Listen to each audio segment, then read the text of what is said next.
magandang tanghali po sa inyong lahat. Ang oras po natin is 12:02 ng tanghali po.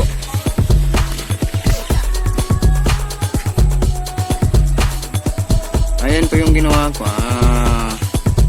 kanina, alas 10. Wala po kasi akong labor, kaya ayan po lang po yung nagawa ko.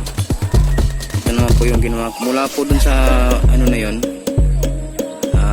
mula po dun sa ginawan ko hanggang dito, apat po pong ginawa hanggang dun po sa baba.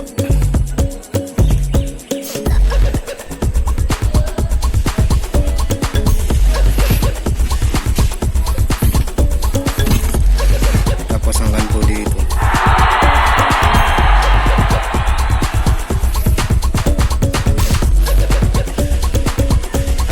Katabi po pala nito mga pispanan.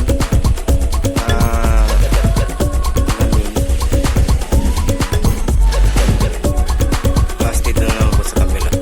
Nakikita niyo po yung ilog na yan. Tapos dito naman po sa kabila. Bali po yung pala yung laki ng bahay na to, 100 square meter kwadrado.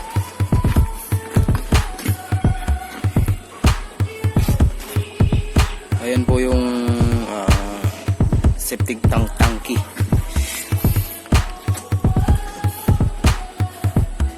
Tanghali na po yung dumating libur ko. Baba po tayo. Alas 12 na.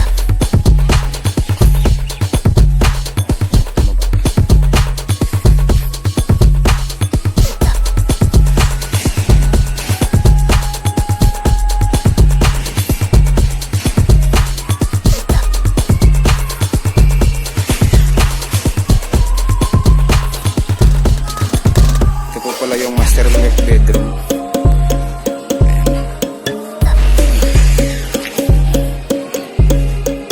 Ayan po yung laki. Tapos CR. Ayan po yung pintuan palabas papunta sa sala.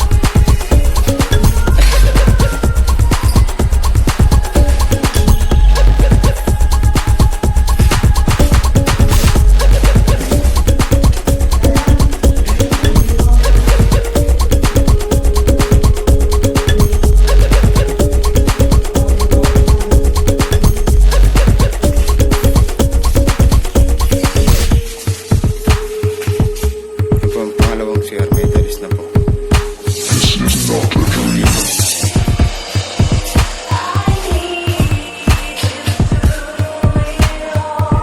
Ito po yung sala niya. Ayan po yung laba ko pasok.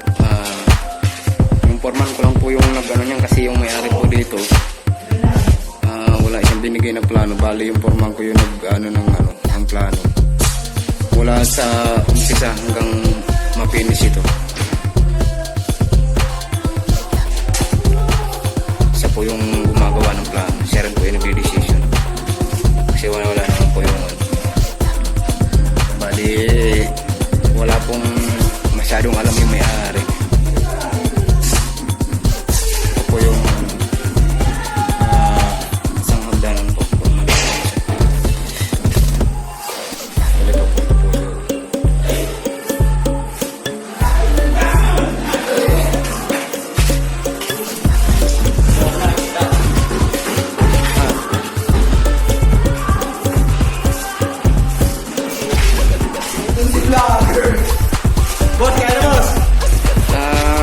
Ito po yung main door. Tapos tiris.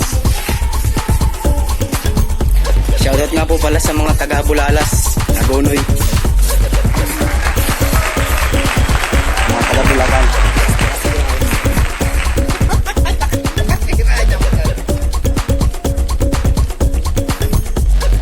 Bali ito po yung bahay, elevated lang po siya. Poste po sa baba. Madumi yung ilalim.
sa poste.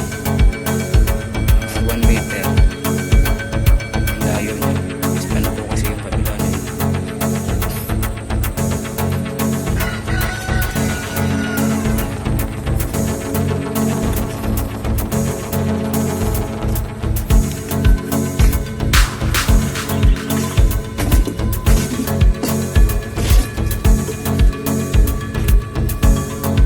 Galing naman po dito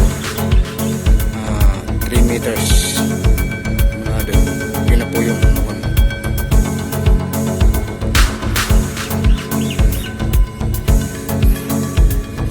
papunta na po tayo sa kabila kasi kakain na po. Maraming salamat po pala sa mga nag-subscribe sa akin at sa mga viewers ko. Maraming salamat po. Hanggang dito na lang po. Salamat po. Thank you po uli sa inyo. At sana po supportan niyo po ko uli.